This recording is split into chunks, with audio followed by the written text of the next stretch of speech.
So this morning I traded Twitter. I want to go through how I thought through some of my trades to give you guys a sneak as to perhaps how I go about thinking through a good risk-reward trade.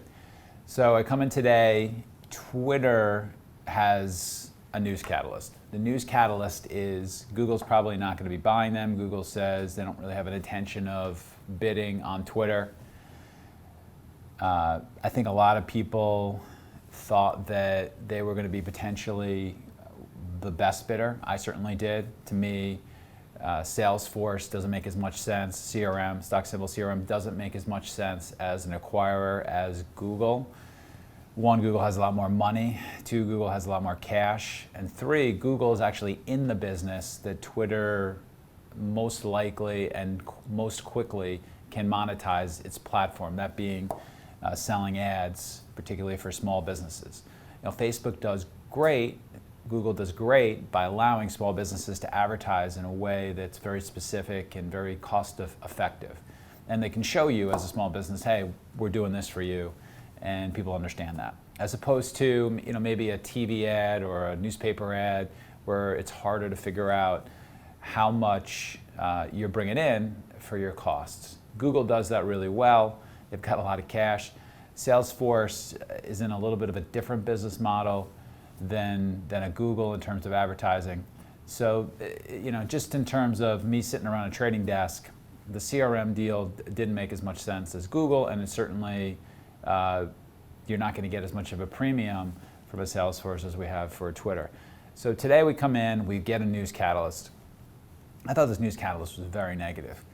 I say this a lot, and this is a perfect example of this.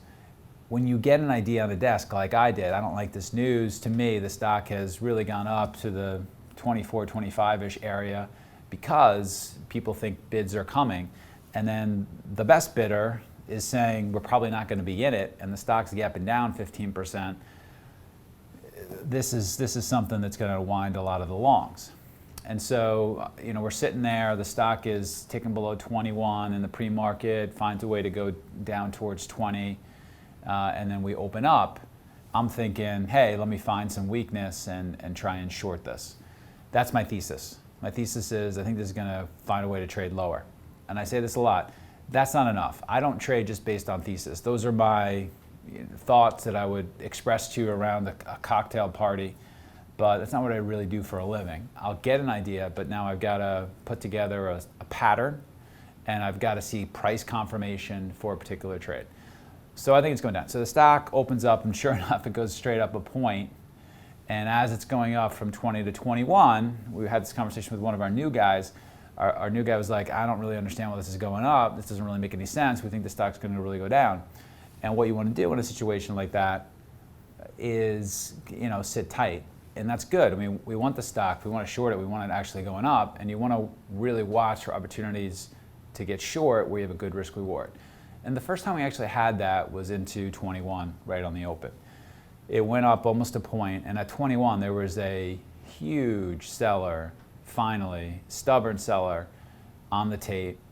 There was you can see this on your chart too, it just wasn't trading above that. It tested it multiple times and just stuck there. Never even traded 2101. And so one of the shorts I put on was against that 21, literally against 2101. Put a short on there and say, hey, let's see if this thing is going to be able to pull in. And then it started to create a really tight range, and create a range between 2080 and 2093. And it was just sitting there, and it went sideways for a long period of time. This is really what we do as intraday traders. We see this range develop. We see this clear congestion, this consolidation. We can see where the buyers want to buy, the sellers want to sell, and our thought process is, sometimes we call this a wedge pattern, sometimes we call this a consolidation pattern, sometimes we call this a range pattern. But what we know as intraday traders is that if we can break the range, that we've got a couple of different ways to attack it. And so we finally did break this range. We broke below 2080, and as you can see from the chart, that range and the break below that range was what set up a trade, what set up a really good intraday trade. And what I mean by that is, we're not predicting whether or not Twitter should be worth $29 or is going to get bought at $29. We're not predicting whether or not Google is going to bid on them. We're trading the price action. We're making a trade. And what we know is that there were buyers who are willing to buy at 2080, and there aren't right now. And the most likely thing to happen when something's in a tight range like that, when the buyers aren't there anymore at 2080, is for the stock to go find a new price. And we know with a news catalyst, the most likely thing to do is for it to go find the lows of where we saw it. The most likely thing is for it to go to find 20. And so we shorted some there. Now, trading isn't exactly the easiest thing in the world.